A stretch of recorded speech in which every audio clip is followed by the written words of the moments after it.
Arsenal again. What a contest kind of performance the boys have put out today.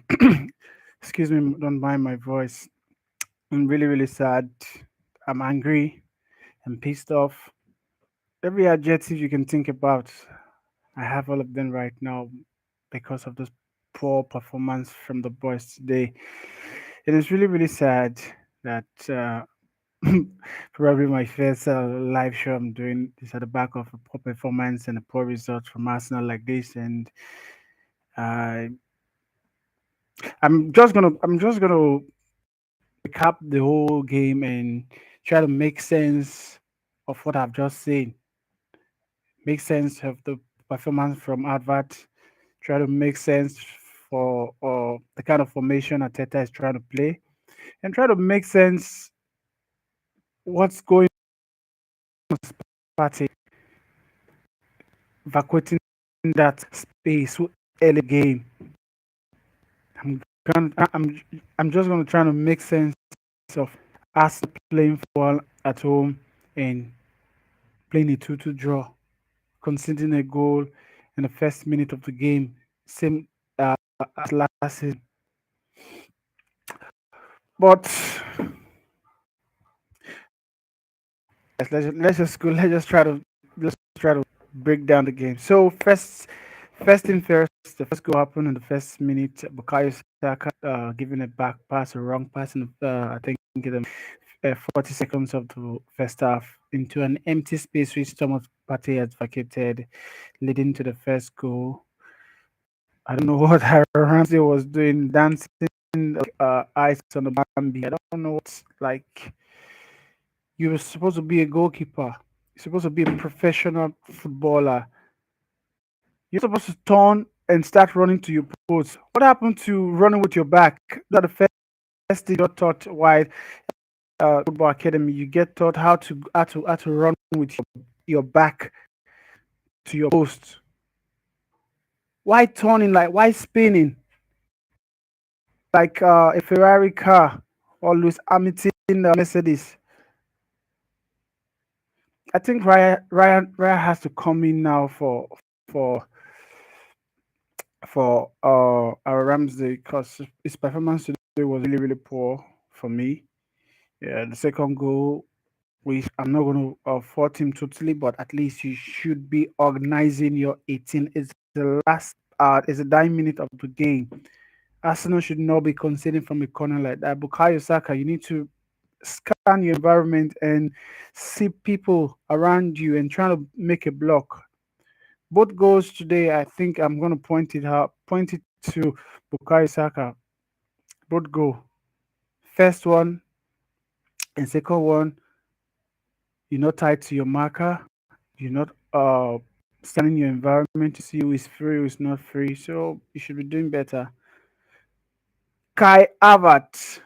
I have to leave that. I think I have to leave Kai Havertz for for uh for the later part of the show because Kai Havertz has been a subject of controversy since his move to Arsenal, and I'm still trying to understand what is the benefit of having this guy in this team. No shot on target, no chance creation, no assists, no goals for 65 million pounds just running around the circle. No, no. I think academic player will do better than what we just saw from Kai Havertz today. So Kai Havertz, you need to be taken out of the lineup. If I have to change anything, I think Kai Havertz have to leave the starting 11 for the next match against Manchester United. So this is where I have to come in and say it how the way it is. Mikel Arteta has to take a lot of blame for today's performance. Yes, suits well with me, and I don't think it suits well with the players like Martin Odegaard who has been poor. It doesn't suit well with Bukayo Saka who has been poor. It doesn't suit well with Gabriel Martinelli, who has also been poor. You can't have a player like Martinelli, Odegaard, and Bukayo Saka, and we're struggling against teams like Nottingham Forest. A lot of people will say we control the game, we control the most. You can't control a game of football, and you have a player running from his own 18 down to the other side and scoring a pass, and the only man in the 18, the only Nottingham Forest player in the 18 has to score that goal. That's not control. You can't say you are controlling a game like that if you have such kind of run and you concede from such kind of attack. That's not control. Take for instance today also, how can a player be vacating his position just barely 1 minute into the game? I'm talking about Thomas Partey. I'm not going to blame Thomas Partey wholeheartedly on this. Why I'm saying this? Because the formation is wrong, in my opinion. Because if you have the two defenders there, like William Saliba and Gabriel Magalhaes. We have Zinchenko on the left hand side, and we have Ben White on the right hand side. There's no way Bukayo Saka plays that ball into that space while Saliba is at the midfield. This is not possible.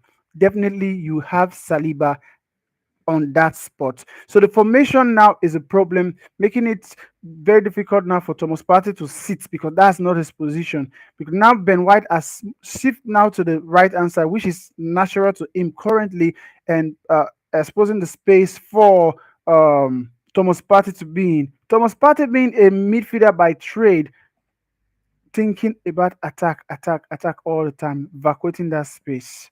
That's a schoolboy error, and the formation is wrong.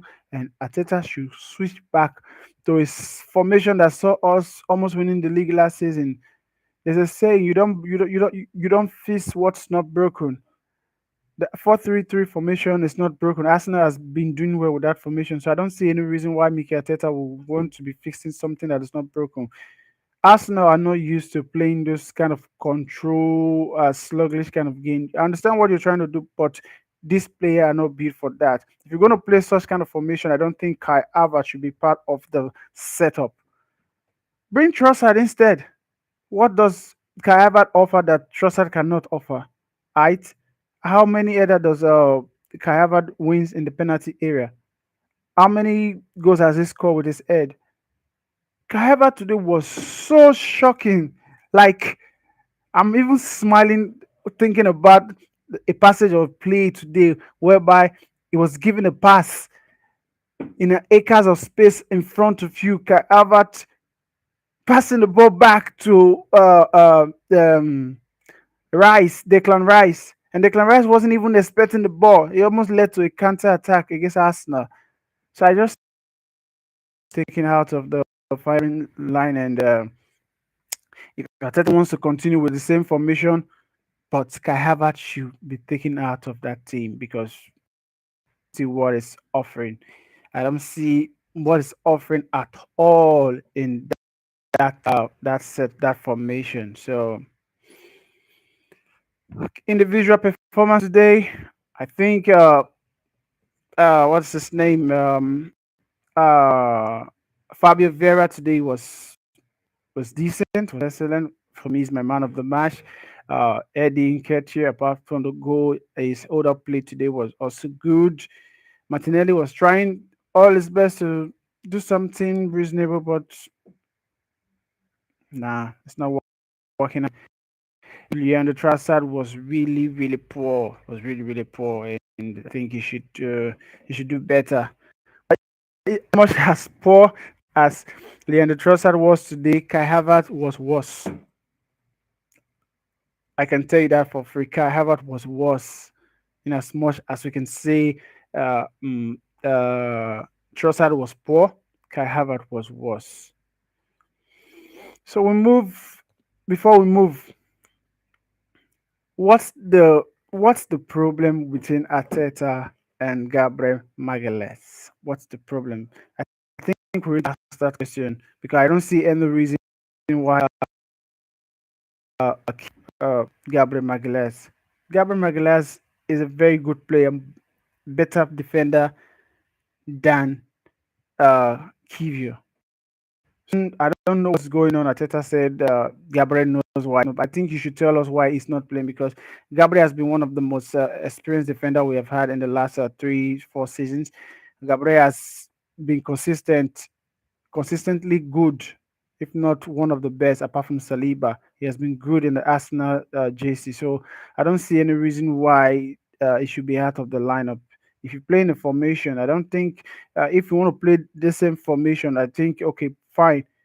Gabriel should come in because Kivio is not even doing that inverted role, which probably will say, okay, probably you wanted a left-sided, the left back inverted into the midfield, which we understand you want to do, but Kivio doesn't do it.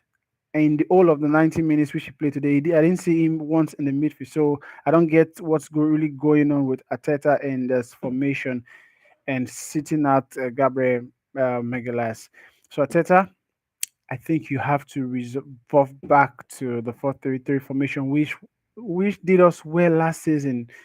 We need to go back there. We need to start punching these guys. We need to start playing our game back and getting our win. And one other thing I see in us now is that we don't key teams off. We don't key teams on. When we score one goal, we feel like okay, the match is done. No, the Manchester City, when they score one, they score two, they score three, they score four, five. That's how they play. You meet teams like Fulham today. We shouldn't be drawing 2-2 to Fulham because we gave them those two goals. Those two goals were just San, Santa Claus gift to Fulham. Anyway, we move. Hopefully, the next match against Manchester United, Ateta is going to revert back to his formation, and hopefully, the injury news which we're airing about Eddie Nketiah is nothing serious, and it may probably just enough. So, till I come your way again, for those of you who are new to this channel, please subscribe to the channel, like the video. So, what do you think Arsenal need to change in the next match against Manchester United? I'd like to hear in the comment. I'll be in the comment section to reply to your comments. So, let us know what you think. Peace out.